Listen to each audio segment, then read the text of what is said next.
What's up, everybody? Welcome in Seth Floyd Show. I'm your host, Seth Floyd Hansen. Guys, 376 subscribers. That's incredible. If you're new here, please hit that subscribe button. Get me to my goal of 500 before football season starts. I'm recapping, doing a little of that too. Recapping the draft. Okay, it's going on right now. They are through round 5, or almost done with round 5, I believe, which means the Niners don't pick again until round 7.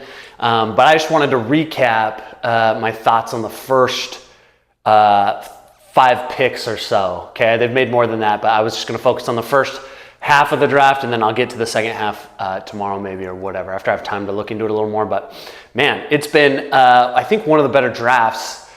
You know, you don't really know about the draft, how well it went until after it's all said and done. You know, hindsight's always 20/20, but I really like a lot of the picks. Man, I'm sweating, guys. It is hot in Texas. That's why I got the tank top on. I was out hanging out with the kids, and gosh, don't live in Texas, guys. It's too hot here. Anyway, so I want to kind of go through each player really fast and just kind of give you my quick thoughts. And I'm gonna spend the most time on Michael Williams, pick 11, because I'm hearing something that is just, it's really misleading. It's really misleading. I've heard it even from some content creators. Okay, it's like a half truth that they're saying. Okay, Larry Krueger said it, and I have mixed opinions on Larry Krueger's opinions on stuff. He's right a lot of the time though, but I don't like this phrasing, and that is, oh, this is a projection pick. I've heard a handful of people say you're projecting a lot with Michael Williams. That is assuming, if you feel like the Michael Williams pick is because if you think they picked Michael Williams because they are hoping they can get 12 to 15 sacks out of him per season, then that's a projection pick. That is not why they drafted Michael Williams. They drafted Michael Williams because he is an elite edge run defender, which was a huge problem for us last year. Couldn't defend the run, couldn't, especially on the edges. Okay, Leonard Floyd getting pushed out. Okay, now Nick Bosa, he's so good because he's also an elite edge defender. He's really good, but he also rushes the passer real well. Well, Michael Williams, like, they learned last year, like, it does not matter. You completely neutralize any rushing the passer threat you might be if you can't stop the run. We learned that the hard way last year. Okay, part of the reason why I know Nick's sacks weren't great last year. He missed a game or two, but you know why part of that was? Because every team could just run on us. They drafted Michael Williams to set the edge, and he is elite. That, like, day one, he will come in and he will be able to do, for the most part, what he did at Georgia. Also, he did this in the SEC for 3 years. He played as a true freshman, won a national championship. Okay, he is just incredible at setting the edge. If for those of you who don't know, I'm going to bust out little Coach Seth Floyd knowledge on you. Okay, if you're new here, I coached a little high school in Texas just for a little bit. I'm not like an expert, but what do we mean when we say set the edge? Well, if you're watching Michael Williams highlights defend the run, you'll notice 2 super important things he does. Okay, the first is if you're on the edge, you have to keep your shoulders and hips square to the line of scrimmage or parallel to the line of scrimmage. Okay, you can't get sucked in. So if I'm playing on this side and over here is the quarterback and the running back and I'm looking here, I have to stay square so that the quarterback doesn't pull and whip around me. If I turn my hips and turn and get sucked inside, that's when they start pulling the ball and you get run around on the other side. That's one aspect of it. If you taught, the technique is you have to stay square to the line of scrimmage, keep everything even, keep it parallel, okay, so that you can move side to side and make a play. And that's all he does. That is all he does, okay? He's fantastic at it. Okay, now here comes the other part that's really the set and the edge part. Okay, football. Okay, obviously when teams run the ball,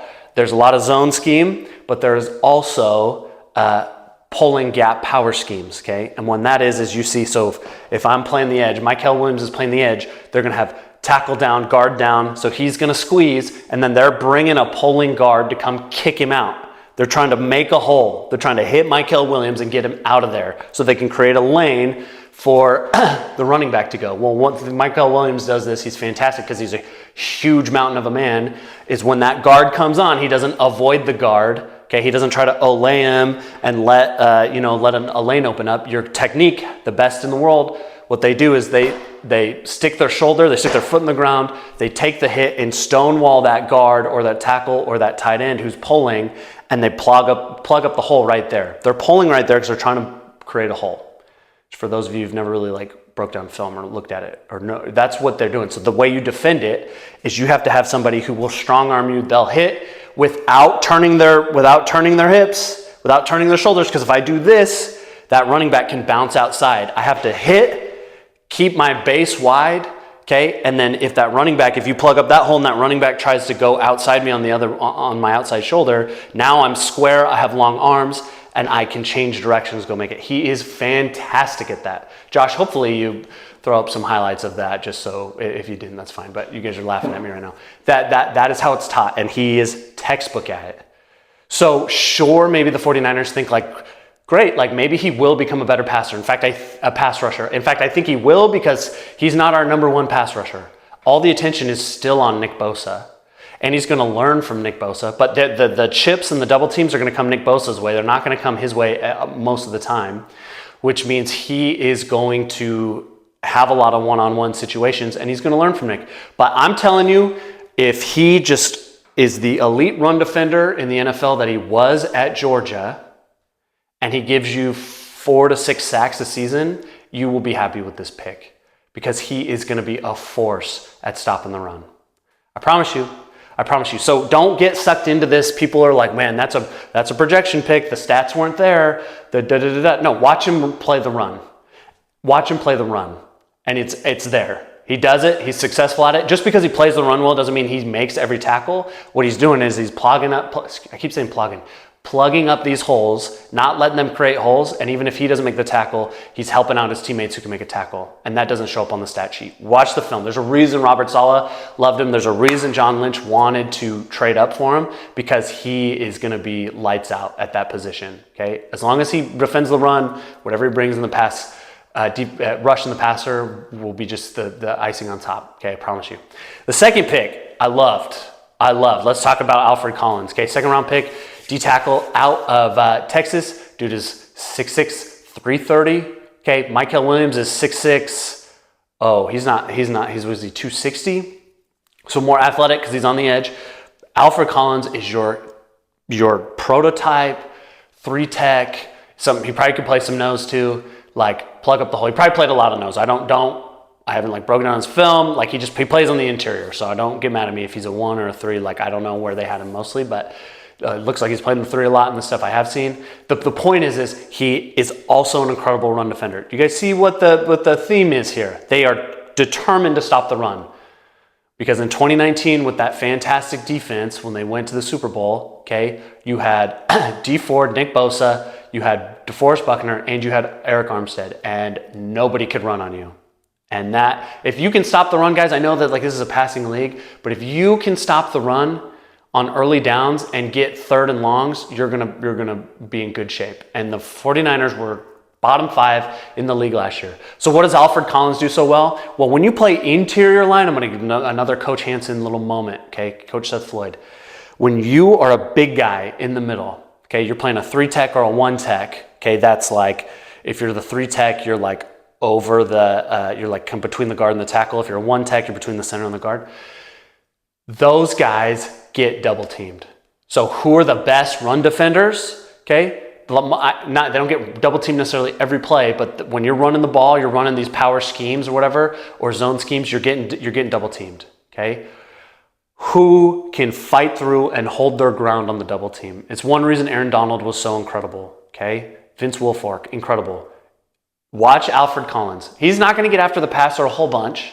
Okay, you're probably not going to get incredible pressure stats up the middle, okay, from him on pass plays, but watch his film against the run. Watch him against double teams. Okay, he anchors himself down.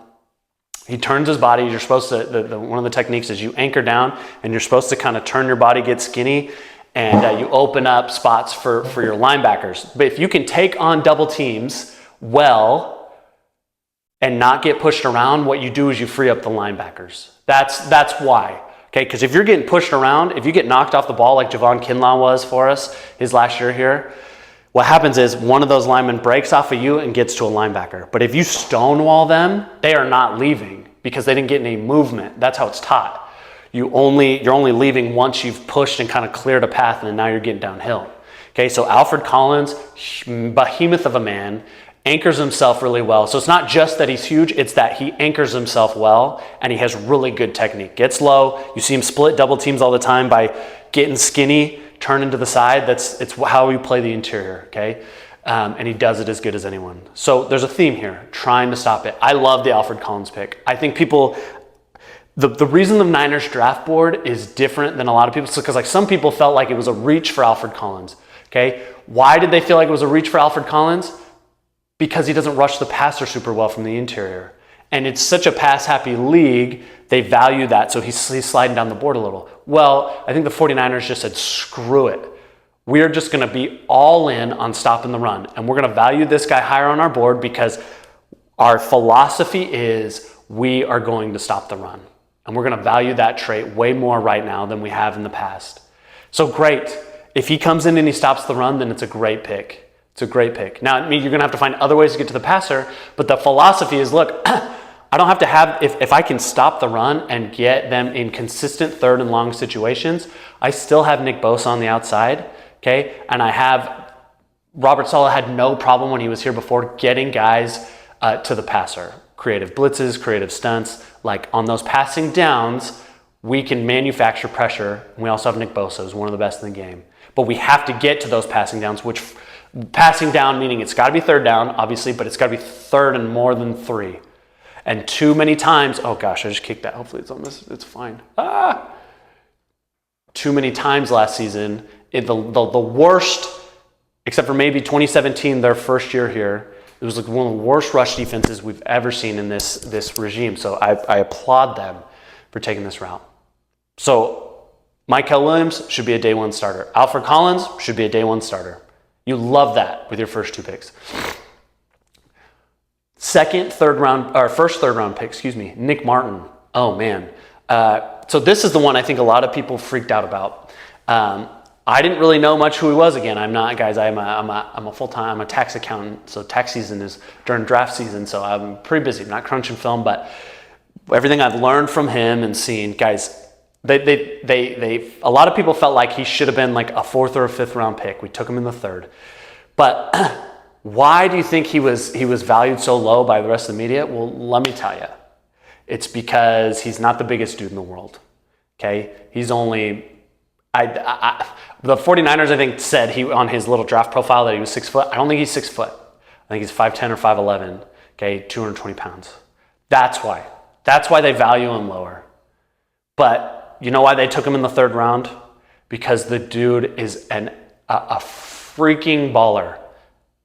He has a nose for the football. Guys, he's in 2023, okay? So the other reason he's devalued, the other reason he's devalued is because in this past season, 2024, okay, he got hurt and he missed 7 games. So that right there kind of took him off the board. Now he's fully healthy. He ran his 40 at the combine. At 220 pounds, he ran a 4.53. That is fantastic for a middle linebacker. That's incredible. You guys have probably seen the highlight. Josh, I don't know if you can find it, but it's okay if you can't. Of either playing Texas 2 years ago in 2023, and Xavier Worthy, who broke the all-time 40 time at the combine, 4.21 or whatever. You see Nick Martin chase him down.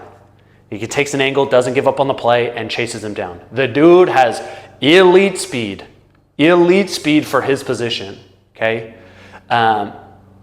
So just keep that in mind.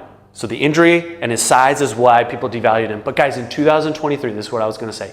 2023, this man had 140 combined tackles in 14 games. 140 in 14 games. Most of the time you don't get, NFL players don't hit that. Some of the best NFL players don't hit that in a 17-game season. That means he was averaging, for you math majors out there, okay, 140 tackles in 14 games. He's averaging 10 tackles a game. The dude is unbelievable. You know what that tells me, okay? You know what that tells me? One, the dude has a motor. He never quits. Again, reference the Xavier Worthy play where he chases him down. Okay? He never quits. He chases the ball all over the field no matter what. You're going to play, that just says you have a lot of heart. You're not going to give up. Remember the NFC Championship game against the Lions? And early in that drive when they scored and you saw like Chase Young jogging, you saw even Greenlaw kind of pulled up or whatever. I can't remember exactly everybody, but you know what I'm saying. And it was just like, it was like, oh my gosh, what are we doing? You're not going to get that from this guy. That's why they love him so much. So not only he doesn't give up on any plays, but two, you don't rack up 140 combined tackles, 87 solo tackles if you don't know play recognition and where the ball's going. It tells me that he has an idea where the ball is going. Okay? It's one thing to be high effort, play with your hair on fire, never give up, but if you're always in the wrong spot, you're always out of position, you're not going to make a lot of tackles. So this dude, he's got good play recognition, okay? And he's got a motor and it plays with a lot of heart. Okay? It's fantastic. Now, I don't know if he's going to be great in the NFL. I don't know if he is. But you see 140 tackles in a 14-game season, like, I love that. I freaking love that. Could he have gone later? Like, maybe he could have. And maybe they did reach a little bit. But if he turns out to be a good player like they think, then you won't care. People said the same kind of thing about Dre Greenlaw. Okay, he was undersized, originally a safety at Arkansas, and he came in and proved everyone wrong. And guess what? You're not asking him to be, this is why Dre Greenlaw was so good. Okay, you're not asking him to be linebacker 1 because he gets to play next to Fred Warner. Like, imagine, this dude is a tackling machine. And guess what? They still are going to focus on Fred. They're going to say, we have to hit 54. We have to make sure 54 is blocked. So it frees up a ton of room for a guy like Nick Martin. It's a good pick. I liked it. I know it's a little earlier probably than some of you want, but if he's a good player, then who cares? Maybe they felt like he was going to go. I don't know. I'm just saying those are the reasons they took him. For better or for worse, you might disagree, and that's okay. We won't know until the season plays out in preseason and all that, but for better or for worse, like those are the traits they're valuing. That's incredible. 100. And if this dude, my guess is if this dude played a whole season, didn't get hurt, and racked up another 100 tackles or whatever in 2024, sorry, my kids are yelling again. He probably would have been like a second-round pick, guys, maybe earlier third. Like, I don't know. He's just that kind of production at a power forward level, the Big 12, like, it's incredible. Last two guys, and then we'll just kind of wrap it up, okay? Upton Stout, man, I love this dude. Again, a lot of people think it's a reach. Why do they think it's a reach? Because he's 5'8". He's 5'8". That is why he's down the board. He's 5'8". I haven't broke down his technique. I don't know all that. But what I do know is he's like one of the highest graded, and there's a theme here, guys. He's one of the highest graded run defenders for DBs like in the nation per PFF. And you watch his film, like, dude, like, he packs a punch. He's like 5'8". I don't know how heavy he is. I should have looked that up. He can't be that heavy, but he threw up. He's 5'8". I don't think he's 200 pounds, and he threw up he benched 225 21 times. And he ran a 4.3 something, 4.37 or something like that. The dude is an athlete, and he plays with a lot of heart, and you can see it. You can see it on film. He gets after it. He will stick his nose in there. He'll hit you, and it sounds like they want him to play nickel, and they want to keep Demo outside. That's what Kyle Shanahan kind of said. The dude has a chance to be a really good player. Now, I get it. Did they reach? Like, maybe. But you just don't know. Guys go higher all the time. Guys go lower all the time. You don't know what teams are thinking. And teams don't tell you after the fact. No one's going to come out and the Green Bay is not going to come out and be like, yeah, if the 49ers hadn't taken Upton Stout where they did, we would have grabbed him. Teams don't do that. So you really don't know. What I do know is the traits they're valuing is guys with a lot of heart, high motor, and can play the run, and I like it. We'll see how well he defends, but it keeps Demo and Renardo Green on the outside. If he can play on the inside in the slot, that would be great. And then the last one, okay, CJ West out of Indiana, okay. I love this pick. I love it. I think a lot of people thought he was kind of in the same tier as Alfred Collins. Plays the run really well. He's not as big and like girthy as Alfred Collins, but a really good player. Really good, really strong, good burst, really powerful. There's a world, guys, and if this happens, this draft will be as good as last year, if not better. There's a world where your starting defensive line going into this year is Mykel Williams, Alfred Collins, West, and Nick Bosa. If you have, now it's not, it's less than ideal that you have 3 rookies starting on your offensive line, and maybe that's going to show in 2025, but think about like going forward. Think about what it could mean going forward. It's incredible.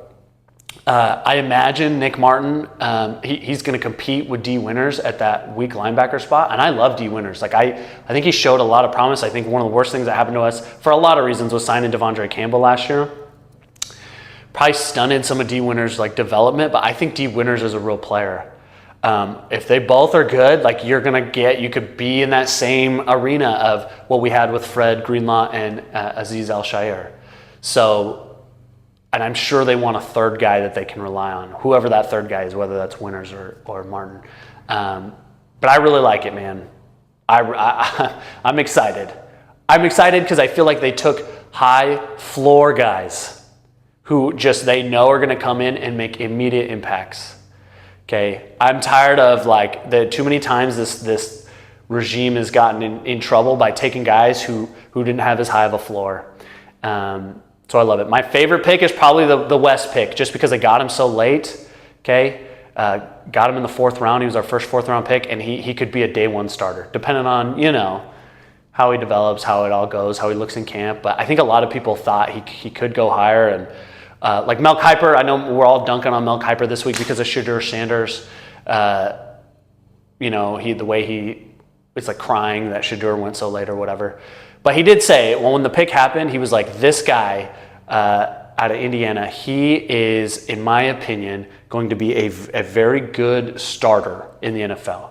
He's a starting defensive tackle in the NFL, with his ceiling being he could make a couple Pro Bowls in his career. And you got him in the 4th round, guys. That's incredible. Now, you don't know. Mel Kiper's wrong about a lot of stuff. So take it for what it's worth. I don't know. I don't know what McShade said about him, but just take it for what it's worth. But like, I think the community thinks he could be a really good player, and that's great value. That's great value. The last thing, why do you think some people, all these people who value these players and give you like round projections, okay? The one thing that they don't have, because it's media, the teams are not putting out what their values are on these players because it gives you a competitive disadvantage. The teams get to interview these players, and most of the media who makes these evaluations do not. Is what's kind of happened with Shedeur Sanders. Okay, it sounds like, I don't know, I could be wrong, but it sounds like he didn't do well in the interviews and teams didn't want to take him. It's as simple as I can put it. I don't know if there's more to it, but that's what it sounds like.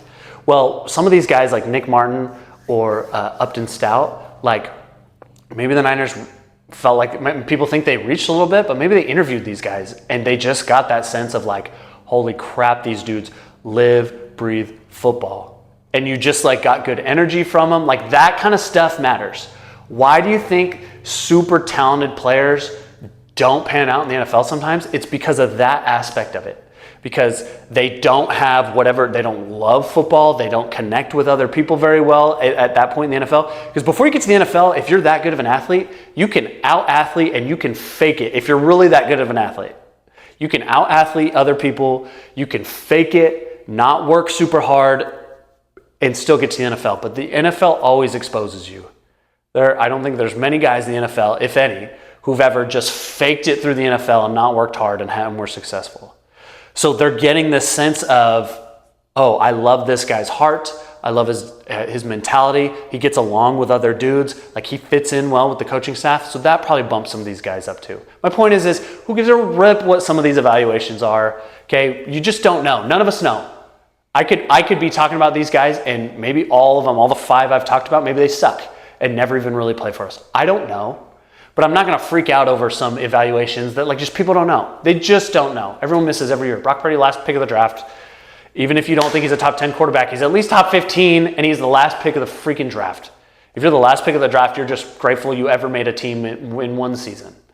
So people miss all the time. And it's that intangible stuff that you can't see on film a lot of the time. Or you're so worried about their size, which I don't know, man. Time and time again, guys prove people wrong. So it is what it is. That's what I got for you. I'm excited. We'll see some of these other draft picks. I'll talk about them tomorrow or something for the second half of the draft. But anyway, you get 49er fans, feel excited. This defense is getting fixed. Robert Saleh's back in the building. Everyone's going to pack a punch. It's going to be. I'm not going to say we're going to be just like the 2019 defense, but we're headed that way. We're headed in that direction. Whereas the last couple of years we've been going the opposite direction. So be excited. You have reasons to be excited. That's all I got. I'm out. Go Niners.